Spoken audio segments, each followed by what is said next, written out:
Hi everyone, welcome to this channel.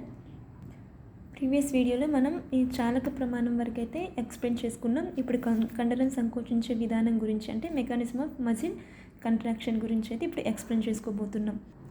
ఈ మెకానిజంలో మనకి కండర ఉద్దీపనం, అడ్డువంతెనలు ఏర్పడడం, అట్లాగే పవర్ స్ట్రోక్, అట్లాగే అడ్డువంతెల వలయం, నెక్స్ట్ రికవరీ స్ట్రోక్ అండ్ కండర సడలిక అని 5 పాయింట్స్ అయితే ఉంటాయి.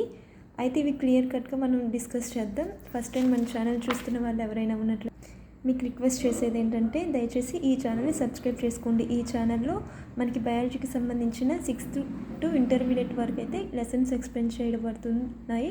అట్లాగే ప్రాక్టీస్ బిట్స్ కూడా చేయబడతాయి. మీకు ఇంకా ఏమైనా డౌట్స్ ఉన్నట్లయితే కామెంట్ బాక్స్లో మెన్షన్ చేయండి.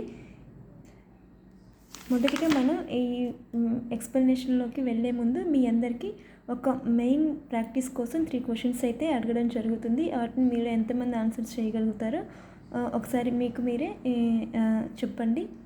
అట్లాగే కామెంట్ బాక్స్లో కూడా మెన్షన్ చేయండి మీ ఆన్సర్స్ ఎంతవరకు చేయగలుగుతున్నారో అర్థమైంది. ఇది మీకు కేవలం ప్రాక్టీస్ కోసం మాత్రమే. క్వశ్చన్ ఏంటంటే, ఫస్ట్ వన్, ఈ క్రింది వానిలో కాల్షియం అయాన్లను నిల్వ చేసుకునే కండర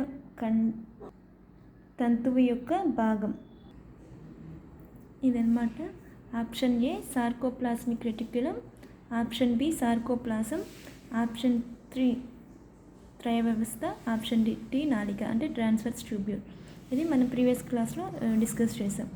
నెక్స్ట్ క్వశ్చన్ ఏంటంటే, ఈ క్రింది వానిలో భారపు మీరోమయోసిన్, మనకి మీరోమయోసిన్లు అంటే మయోసిన్లో 2 ఉంటాయి, భారపు అట్లాగే తేలిక. మనం ఇక్కడ భారపు మీరోమయోసిన్ అడుగుతున్నాం. అవి ఏంటంటే తలన తోక 2 కలిపి, లేదా తల మెడ తోక ప్లస్ మెడ, లేదా మెడ భాగం ఒకటేనా?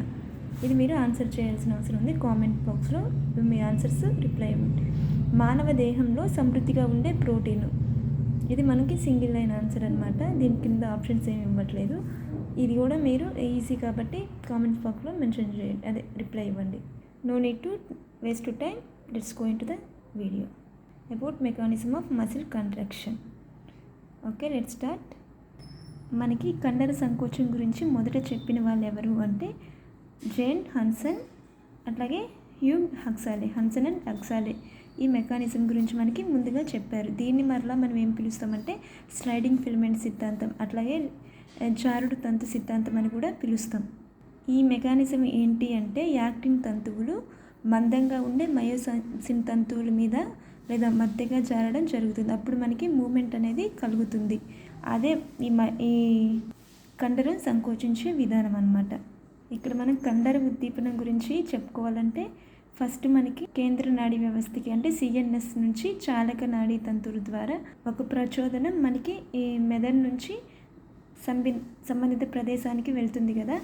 అప్పుడు ఈ మనకి మూమెంట్ జరగాలనుకున్నప్పుడు ఆ ప్రచోదనం కండర నాడీ సంధిని చేరుకుంటుంది. చేరుకోగానే ఆ ప్రచోదనం ఎసిటైల్ కొలైన్గా ఏర్పడి నాడీ అభివాహకం, అంటే ఈ ఎసిటైల్ కొలైన్ అనేది ఒక నాడీ అభివాహకం, అక్కడ విడుదలయ్యి సార్కోలెమ్మా వద్ద క్రియాశక్మం ఉత్పత్తి చేస్తుంది. ఈ క్రియాశక్మం త్రయ వ్యవస్థ ద్వారా సార్కోప్లాస్మిక్ రెటిక్యులంలోని సిస్టమ్ను చేరడం వల్ల దాని నుంచి ప్లాజంలోకి వెళ్ళి అక్కడ అయాన్ మనం ఇక్కడ పిక్చర్ అబ్జర్వ్ చేస్తే ఇది కండర తంతువు యొక్క నిర్మాణం అన్నమాట. మనకి ఎసిటైల్ కొలైన్ అనే నాడీ అభివాహకం సార్కోలెమ్మా దగ్గరికి వచ్చి ఒక క్రియాశక్మాన్ని ఉత్పత్తి చేస్తుంది. అంటే మనం ఇప్పుడు డోర్స్ క్లోజ్ చేసుకున్నప్పుడు ఎవరైనా వచ్చి తలుపు తట్టినట్లుగా ఇక్కడ అసిటైల్ కొలైన్ వచ్చి సార్కోలెమ్మాని డోర్ ఓపెన్ చేయమన్నట్లుగా ఇక్కడ క్రియాశక్మాన్ని రిలీజ్ చేస్తుంది అనమాట. అప్పుడు మనం డోర్స్ ఓపెన్ చేసినట్లు ఈ సార్కోలెమ్మా, అంటే ఇది కండర కంఠితం యొక్క ప్లాస్మా మెంబ్రేన్ అన్నమాట. ఈ సార్కోలెమ్మా డోర్స్ ఓపెన్ చేసి, అంటే తన ద్వారా ఆ నాడీ అభివాహకాన్ని ఇక్కడ త్రయ వ్యవస్థ కనిపిస్తుంది కదా. త్రయ వ్యవస్థ అంటే మనకి టీ నాళిక, అట్లాగే దానికి సంబంధించిన 2 సిస్టర్ నేలు కలిపి త్రయ వ్యవస్థగా మనం చెప్పుకుంటాం. అయితే ఈ త్రయ వ్యవస్థలోనికి వెళ్ళినప్పుడు నాడీ అభివాహకం అక్కడ సార్కోప్లాస్మిక్ రెటిక్యులంలో ఉన్న కాల్షియం అయాన్స్ ఇక్కడ సార్కోప్లాజంలోనికి, అంటే జీవ పదార్థంలో, కండర కణితం యొక్క జీవ పదార్థాన్ని సార్కోప్లాజం అంటారు కదా.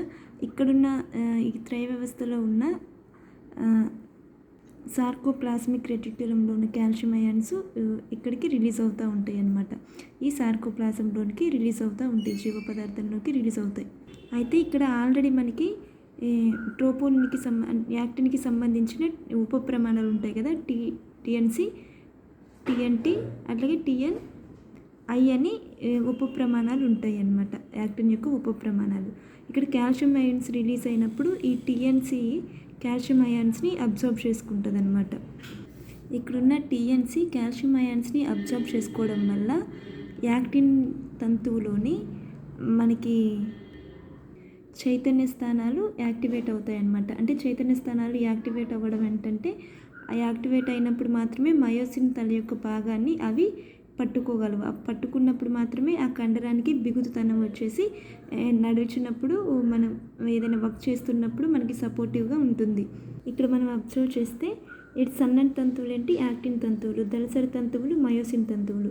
ఈ సన్నని తంతువు యాక్టివేట్ అయినప్పుడు, అంటే కాల్షియం అయాన్స్ని అబ్జర్వ్ చేసుకొని యాక్టివేట్ అయినప్పుడు ఈ మయోసిన్లో ఉన్న తల భాగము, ఇందాక మనం ప్రీవియస్ వీడియోలో ఎక్స్ప్లెయిన్ చేసుకున్నాం, తల భాగము ఈ చైతన్య స్థానాన్ని పట్టుకుంటుంది అనమాట. ఇక్కడ ప్రొజెక్షన్స్ లైక్ స్ట్రక్చర్స్ ఉంటాయి కదా, ప్రొజెక్షన్స్, ఆ ప్రొజెక్షన్స్లో ఈ యాక్టిన్ తంతువులు ఇమిడడం వల్ల మనకి మూమెంట్ జరుగుతుంది. అయితే ఇక్కడ మయోసిన్ తల భాగంలో ఏటీపీ సంధితలం అని మనం నిన్న చెప్పుకున్నాం. ఇక్కడ ఏటీపీ సంధితలం, ఈ సంధితలం ఏటీపీని రిలీజ్ చేయడం వల్ల ఈ మయోసిన్ తల భాగానికి ఎనర్జీ వచ్చి ఆ యాక్టిన్ తంతువుని అంటిపెట్టుకుంటుంది, యాక్టిన్ తంతువుని పట్టుకుంటుంది అనమాట. ఈ ఏటీపీ రిలీజ్ చేసిన ఎనర్జీ వల్ల అప్పుడు ఈ ప్రాసెస్ జరుగుతున్నప్పుడు మనకి ఫాస్ఫేట్ దీని నుంచి రిలీజ్ అవుతుంది అనమాట. ఫాస్ఫేట్ ఏడీపీగా మారుతుంది.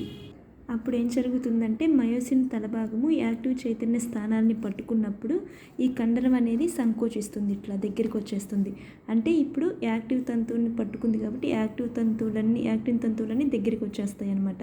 దగ్గరికి వచ్చేసినప్పుడు యాక్టిన్ పొడవు తగ్గుతుంది, యాక్టిన్ తంతువు యొక్క పొడవు తగ్గుతుంది. దళసరి తంతువులో ఎటువంటి మార్పు ఉండదు, ఎందుకంటే ఈ పైవి మాత్రమే మనకి ఇట్లా దగ్గరికి వచ్చేస్తున్నాయి. ఇక్కడ మనకి హెచ్ జోన్ ఉంది కదా, ఎక్కడైతే యాక్టిన్ తంతువులు ఉండవో దళసరి తంతువు యొక్క ప్రదేశాల్లో యాక్టివ్ తంతువు ఉండదో దాన్ని మనం హెచ్ జోన్ అని పిలుస్తాం. ఈ హెచ్ జోన్ కూడా సన్నని గీతలాగా మారిపోతుంది. ఈ దళసరి తంతువులో ఎటువంటి మార్పు ఉండదు, మయోసిన్లో ఎటువంటి మార్పు అయితే కనిపించదు. యాక్టివ్ తంతువులు ఈ హెచ్ జోన్ అనేది దగ్గరికి వచ్చేస్తాం వల్ల అవి పొట్టిగా మారుతాయి. అప్పుడు ఖండితం కూడా పొట్టిగా తయారవుతుంది. ఇక్కడ మళ్ళీ మనం ఒకసారి ఇక్కడ పిక్చర్ ఒకసారి మనం అబ్జర్వ్ చేద్దాం. ఇదన్నమాట, మనం అడ్డు వంతెనలు ఏర్పడడం కూడా డిస్కస్ చేసేసాం. అంటే కాల్షియం అయాన్స్ టీఎన్సీ బంధించడం వల్ల యాక్టిన్ చైతన్య స్థానాలు యాక్టివేట్ అవుతాయి, మయోసిన్ యొక్క తల భాగాన్ని అంటిపెట్టుకుంటాయి. అది ఇక్కడ పిక్చర్లో మళ్ళీ ఒకసారి చూద్దాం. ఇక్కడ విరామ స్థానంలో కండర తంతువు యొక్క ఇట్లా ఉంటుంది, మయోసిన్ యొక్క తల భాగం ఇట్లా ఉంటుంది. ఇవి యాక్టిన్ తంతువులు. నెక్స్ట్ ఇక్కడ తల భాగము యాక్టిన్ తంతువులోకి అంటిపెట్టుకొని ఉంటుందన్నమాట. అప్పుడు మనకి ఫాస్ఫేట్ రిలీజ్ అవుతుంది. ఆ నెక్స్ట్ ఇట్లా ఈ మూమెంట్స్ అనేవి రిపీటెడ్గా జరుగుతుంటుంది. అంటే ఏటీపీ రావడం, ఫాస్ఫేట్ రిలీజ్ అవ్వడం, ఈ మయోసిన్ తలకి ఎనర్జీ రావడం, అది ఈ అంటుకోవడానికి ఉపయోగపడడం రిపీటెడ్గా జరుగుతుంది.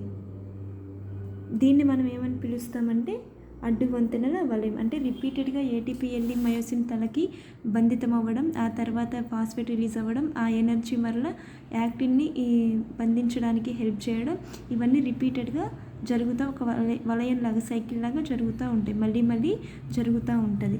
అయితే రికవరీ స్ట్రోక్ ఏంటంటే మయోసిన్ ఒకసారి యాక్టిన్ తంతువుని పట్టుకొని విడిచిపెట్టిన తర్వాత ఒక కొత్త ఏటీపీ ఎంజైము ఆ మయోసిన్కి వచ్చి హెల్ప్ చేస్తుంది అనమాట, ఎనర్జీ ఇస్తుంది.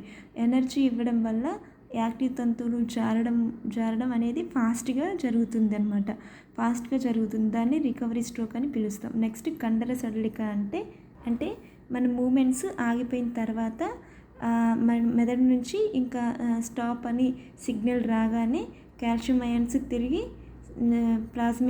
సార్కోప్లాస్మిక్ రెటిక్యులంలోకి వెళ్ళిపోతాయి అన్నమాట. అప్పుడు మనకి సార్కోప్లాజంలో కాల్షియం అయాన్ల గాఢత తగ్గుతుంది. అప్పుడు మనకి టీఎన్సీ వాటిని అబ్జర్వ్ చేసుకోవడానికి అవకాశం ఉండదన్నమాట. అంటే అవి నార్మల్ స్టేజ్కి వచ్చేస్తాయి. అది కండరం సడలం అనమాట.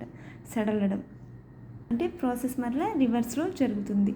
అప్పుడు కండరం సడలినట్టు మనం చెప్పుకోవాలి. రిలాక్సేషన్ ఆఫ్ మజిల్ అనమాట అది. నెక్స్ట్ మనం కండర అలసట గురించి చెప్పుకుంటే కండర అలసటని మనం కండర గ్లాని అని కూడా పిలుస్తాం. అంటే లాక్టిక్ ఆమ్లం మనం ఫాస్ట్గా వర్క్ చేసినప్పుడు 10th క్లాస్లో కూడా ఉంది కదా, ఇది ఫాస్ట్గా వర్క్ చేసినప్పుడు మనం అవాయు ఆక్సిజన్ మనం త్వరగా తీసుకోలేము. అప్పుడు మనకి అవాయు శ్వాసక్రియ జరిగి లాక్టిక్ ఆమ్లం ఏర్పడుతుంది. అప్పుడు pH తగ్గిపోతుంది. అప్పుడు మనకి కండరాల నొప్పులు వస్తాయి. దాన్ని కండర అలసట లేదా కండర గ్లాని అని పిలుస్తాం. ఒక ఇంపార్టెంట్ పాయింట్ ఏంటంటే సంకోచ సమయంలో ఏర్పడే పైరువిక్ ఆమ్లము అవాయు శ్వాసక్రియ ద్వారా లాక్టిక్ ఆమ్లంగా మారుతుంది. ఏది లాక్టిక్ ఆమ్లంగా మారుతుంది అంటే పైరువిక్ ఆమ్లము లాక్టిక్ ఆమ్లంగా మారుతుంది. నెక్స్ట్ మనం చూస్తే కోరి వలయం అని ఇచ్చారనమాట. కోరి వలయం ఏంటంటే మనకి గ్లూకోజ్ కండరంలో ఎట్లా మారుతుందంటే గ్లూకోజ్ పైరువేట్ లాక్టేట్ లాగా మారుతుంది. అయితే ఈ లాక్టేట్ అంతా మనకి బ్లడ్లోనే ఉండదు. ఇది మనకి లివర్కి వెళ్ళిపోతుంది. లివర్కి వెళ్ళిపోయి అక్కడ మనకి లాక్టేట్ నుంచి పైరువేట్ నుంచి మరలా గ్లూకోజ్ ఏర్పడుతుంది. ఈ గ్లూకోజ్ మరలా శరీరానికి ఎనర్జీ కోసం ఉపయోగపడుతుంది. ఇంకా ఎక్స్ట్రా గ్లూకోజ్ ఉంటే మనకి గ్లైకోజన్గా మన శరీర భాగంలో నిల్వ చేయబడుతుంది అనమాట. అంటే విరామ కండరంలో ఈ గ్లూకోజ్ గ్లైకోజెన్సిస్ ద్వారా, ఏ ప్రాసెస్ ద్వారా అంటే గ్లైకోజెన్సిస్ ప్రాసెస్ ద్వారా గ్లైకోజన్గా మారి నిల్వ చేయబడుతుంది. కాలేయానికి చేరినప్పుడు అక్కడి నుంచి గ్లూకోనియోజెన్సిస్ ద్వారా గ్లూకోజ్ ఏర్పడుతుంది. గ్లూకోనియోజెన్సిస్ ద్వారా పైరువిక్ ఆమ్లం నుంచి గ్లూకోజ్ ఏర్పడుతుంది. గ్లైకోజెన్సిస్ ద్వారా గ్లూకోజ్ గ్లైకోజన్గా మార్చబడుతుంది. ఇదనమాట. నెక్స్ట్ కండర తంతువులు, వాటి యొక్క రకాలు. కండర తంతువులు మరలా 2 రకాలు ఉన్నాయన్నమాట. అవి ఎర్రగా ఉండేవి, నెక్స్ట్ తెల్లగా ఉండేవి. ఎర్రగా ఉండే వాటిల్లో మయోగ్లోబిన్ ఎక్కువ ఉంటుంది. ఇందులో మైటోకాండ్రియా ఎక్కువ ఉంటాయి. అందువల్ల ఇవి ఆక్సిజన్ ఎక్కువ అబ్జర్వ్ చేసుకుంటాయి కాబట్టి వీటిని వాయు కండరాలని కూడా పిలుస్తామన్నమాట. ఈ వీటిలో మైటోకాండ్రియాలు ఉండడం వల్ల ఎక్కువ ఎరుపు వర్ణంలో కనిపిస్తాయి అన్నమాట. అందువల్ల వీటికి ఎర్రని కండరం. అట్లాగే ఆక్సిజన్ నిల్వ చేసుకుంటున్నాయి కాబట్టి వాయు కండరాలను కూడా పిలుస్తామన్నమాట. నెక్స్ట్ తెల్లని తంతువులు. వీటిలో మైటోకాండ్రియాలు తక్కువ ఉంటాయి, సార్కోప్లాస్మిక్ రెటిక్యులం ఎక్కువ ఉంటుంది. అప్పుడు మైటోకాండ్రియాలు తక్కువ ఉండడం వల్ల మనకి వాయు శ్వాసక్రియ కూడా తక్కువ జరుగుతుంది. అంటే అవాయు శ్వాసక్రియ జరుగుతుందన్నమాట. అందువల్ల తెల్లని తంతువులు తక్కువ వ్యవధిలో ఎక్కువ తీవ్రతకు కూడిన సంకోచాన్ని ప్రదర్శించి త్వరగా అలసిపోయి ఏంటంటే తెల్లని తంతువులు, ఎందుకంటే వాటిలో మైటోకాండ్రియా తక్కువ ఉంది కాబట్టి. ఇదన్నమాట ఫ్రెండ్స్ మనకి కండరం గురించి డీటెయిల్ ఇన్ఫర్మేషన్. నెక్స్ట్ మనకి అస్థిపంజరం ఉంది. అస్థిపంజరంలో మరలా 2 ఉంటాయి, అక్షాస్థిపంజరము అట్లాగే అనుబంధ అస్థిపంజరం. వీటి గురించి నెక్స్ట్ క్లాస్లో డీటెయిల్గా చూస్తూనే ఉండండి మన ఛానల్. మీ ఆన్సర్స్ అన్ని కామెంట్లో చేయండి. Thank you for watching.